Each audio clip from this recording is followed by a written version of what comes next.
Bugun biz Şinjan Tantarbiya Tadqiqat o'rnining muavin boshlig'i Olim Ahmad bilan qanday qilganda to'g'ri chiniqish usuli bilan shug'ullang'il bo'ldi, bu orqali qanday sog'lomlikka yetkil bo'ldi degan temada suhbat elib boramiz. Undaqda Olimka siz bu to'g'risida bir tushuncha berasiz. Chiniqish desaklar maxsus chiniqish maydonlariga yoki talalarga yoki yo'llarda chiniqish emas. Biz uyimizda chiniqalaymiz, ishxonada chiniqalaymiz. Usullarimiz ko'p. Şuna hazır bugünkü fırsatdan foydalanıp ben bir neçe xil chiniqish usullarini ko'rganlarimizga bir ifodalamoqchi. Qurolimiz qisqa tasma. Qisqa tasma orqali biz ko'pincha ahvolda put tarafniki tizimimizdan, beg'ishimizdan chiniqishlarni qila olamiz. Buni alayligi bu halq shaklli bo'lib, qo'limizni ishlatmasakmi, putimizni kirgizib biz nurg'un chiniqishlar qila olamiz. Odatda tizimizni kirgizib mashq qila olamiz. Ikki yoqqa. Bu chog'da tizimimizning ikki qismi, sirt qismining muskullarini mashq qilamiz.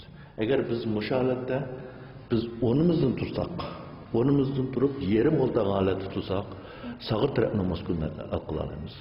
Sag'ir tarafning muskuli bizning tiz og'riqimiz bilan nihoyat cho'ng munosib.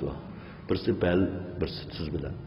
Bu nihoyat ko'p mashg'ul yana harakat menish orqali. Buni odatda bizning o'lchimimiz 3 minutga olsak, har bir odam qila olish kerak deb qaraymiz.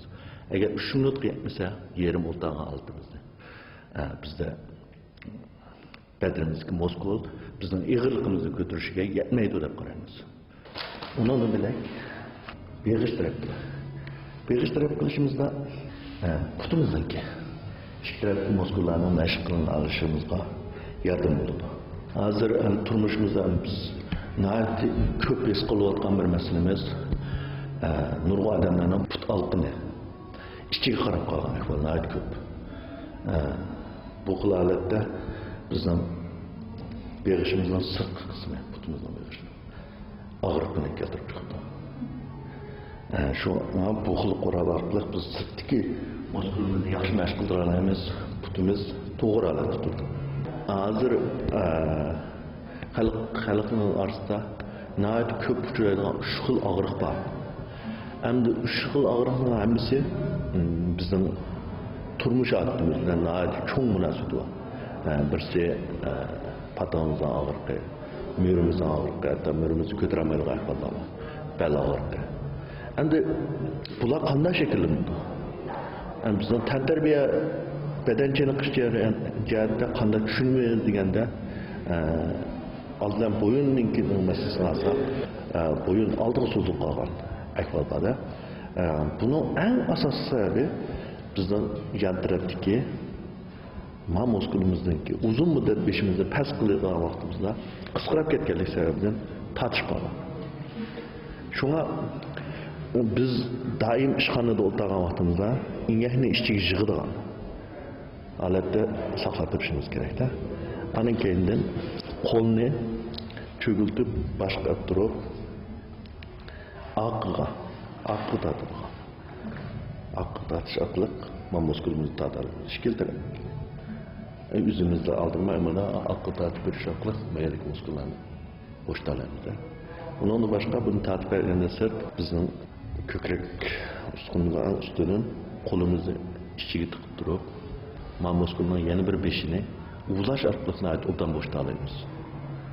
Bo'shtatsak bizning bo'ynimiz oldiga chiqib qolganlik sababidan patani og'riq masalasini chiniqish orqali tizlar qo'yadi. Bir qatim biz chiniqsaqlar ko'rinarlik og'riq pasaydi-da. Hem ikinci köp uchraydigan masala müridagi og'riq.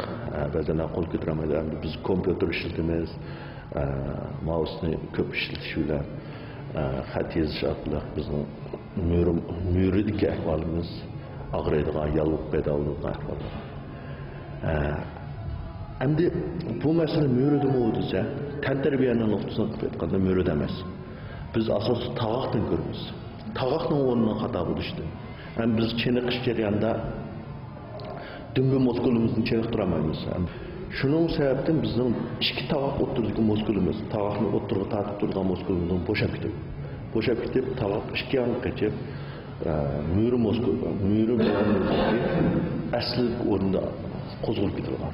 Mikroda bu hamda shunga mush sababdan uprashning ko'pligi, yalvolishning kelib chiqishi mushlar sodir bo'ldi deb qaraymiz. Shunga hozir buning hal qilish usullari nihoyat oddiy.